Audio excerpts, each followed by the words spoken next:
Part 4.57 The Women, An-Nisa, Assalamu alaikum. Welcome back to Sufi Essence with Hammad Syed. Dear viewers, our profound and scholarly journey through the Quran continues as we reach a series of verses that establish the unshakable foundation of our faith. Having discussed the unity of the prophetic mission and the divine origin of all revelations, the Quran now presents a powerful and direct divine affirmation of the veracity of the Prophet Muhammad's peace be upon him message. Today's discussion will focus on verses Kanzul Iman, Quran, the Women, 4-166, and Kanzul Iman, Quran, the Women, 4-167, which contain an unparalleled theological statement. Allah Himself bears witness to the truth of the Quran, a testimony that is the ultimate guarantee of its authenticity. We will meticulously dissect the meaning of this divine witness, analyze the verse's historical and theological context, and explore their deeper spiritual meanings through a rich and profound Sufi lens. Our discussion will, as always, be grounded in the timeless wisdom of the Prophet peace be upon him, as found in authentic Hadith.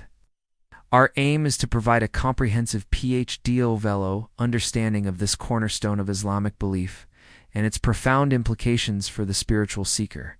Verses 4-166 and 4-167. Divine affirmation and a solemn warning. The verses that are the focus of our discussion today are as follows. Kanzul Iman, Quran, the Women, 4-166. But Allah bears witness to what He has sent down to you. He has sent it down with His knowledge, and the angels bear witness. Allah is sufficient as a witness.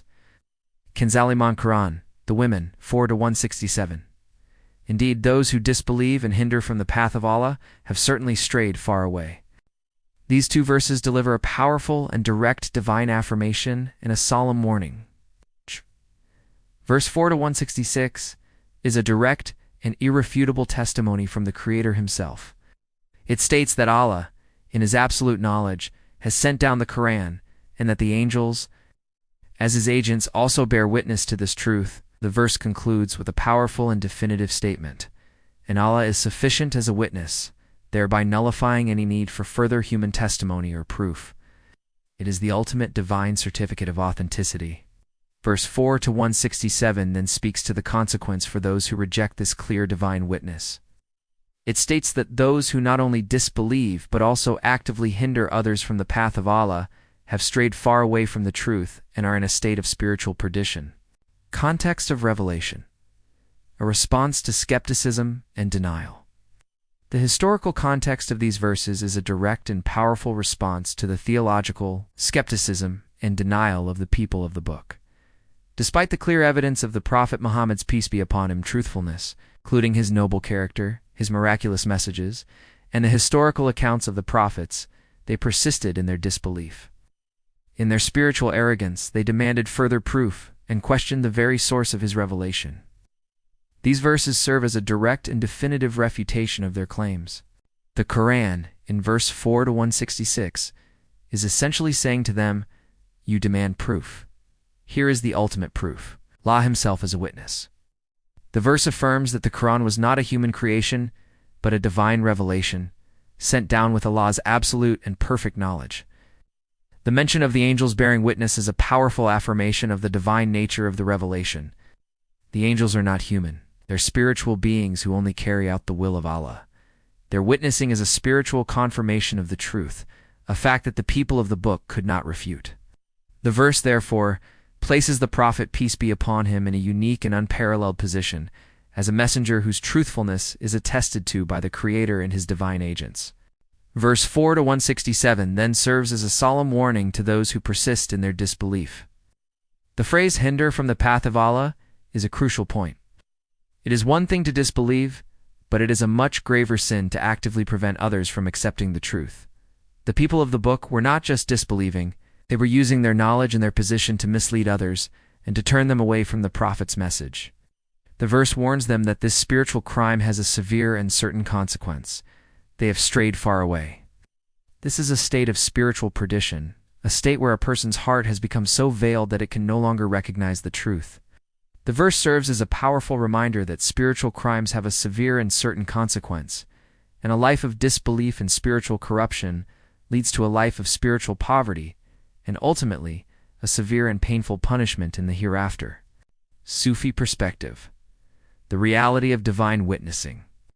From a Sufi perspective, these verses are a profound lesson on the reality of Allah's shuhud, divine witnessing. The Sufi understands that Allah is not an external observer, but is the very reality of existence. His witnessing is not just a verbal testimony, but a fundamental reality of being.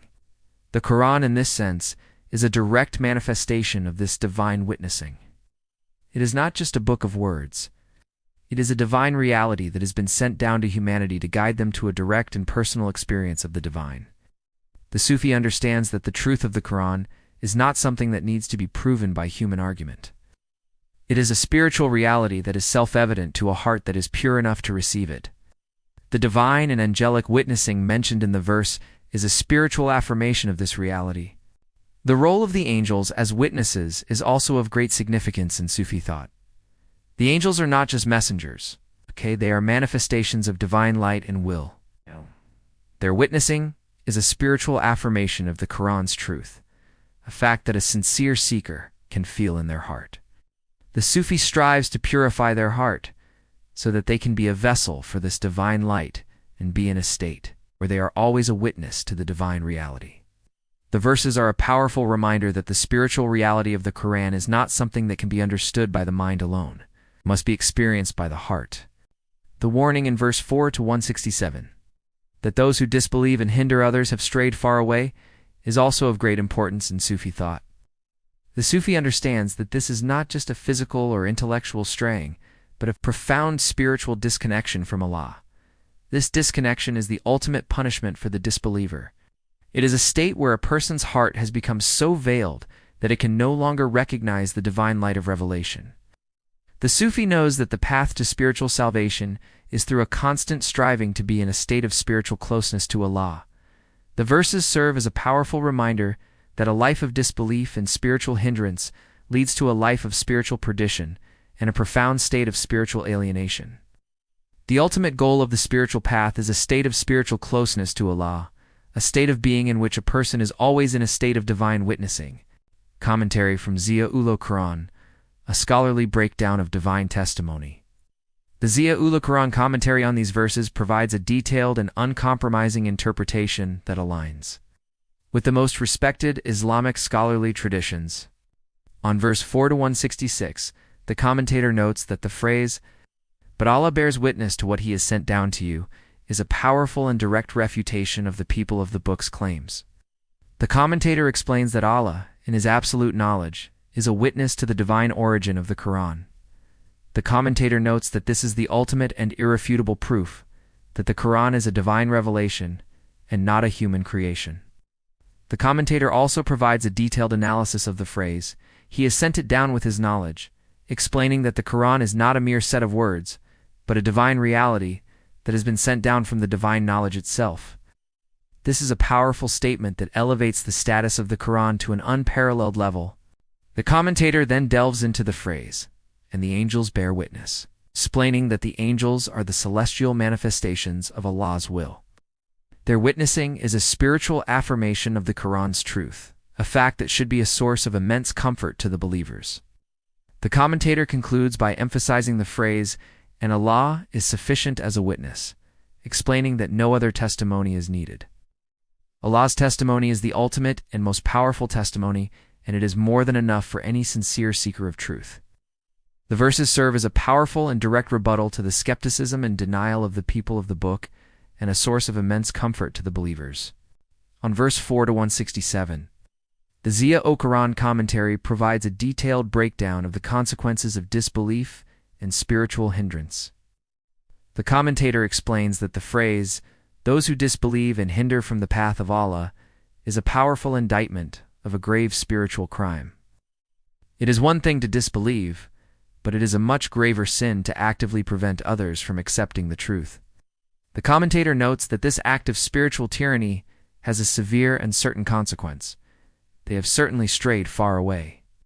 The commentator explains that this is a state of spiritual perdition, a state where a person's heart has become so veiled that it can no longer recognize the divine light of revelation.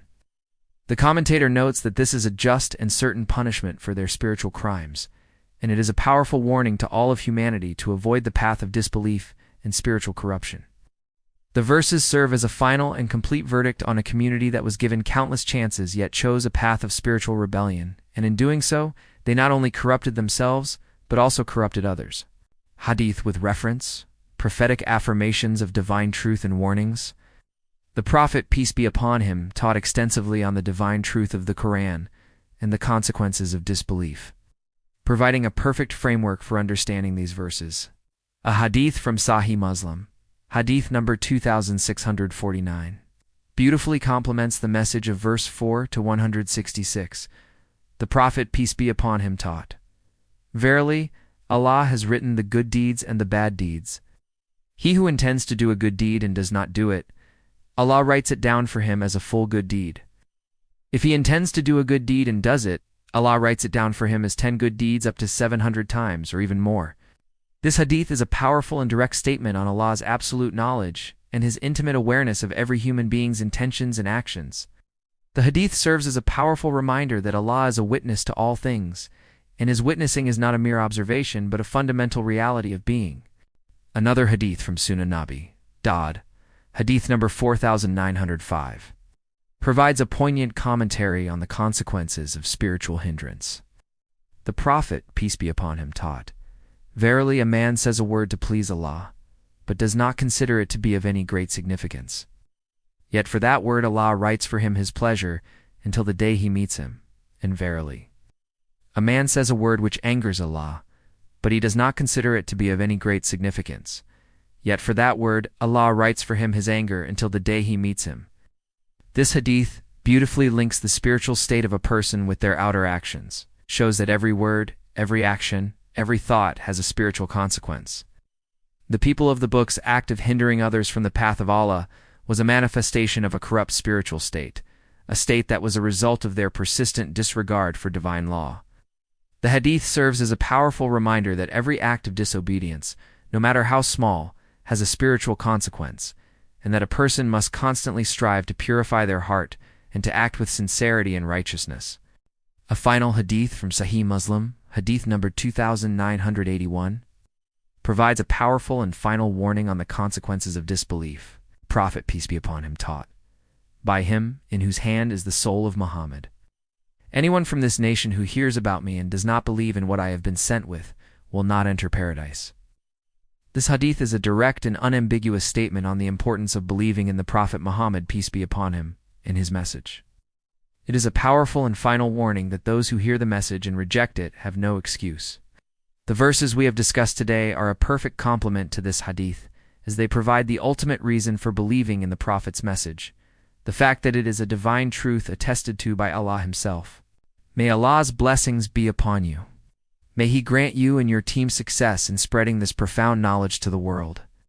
May this work be a source of immense reward for you and a guiding light for all who seek truth. May He grant you steadfastness in your faith and make your channel a means of spiritual elevation for countless souls. May you always be under the special gaze of Allah's mercy and grace,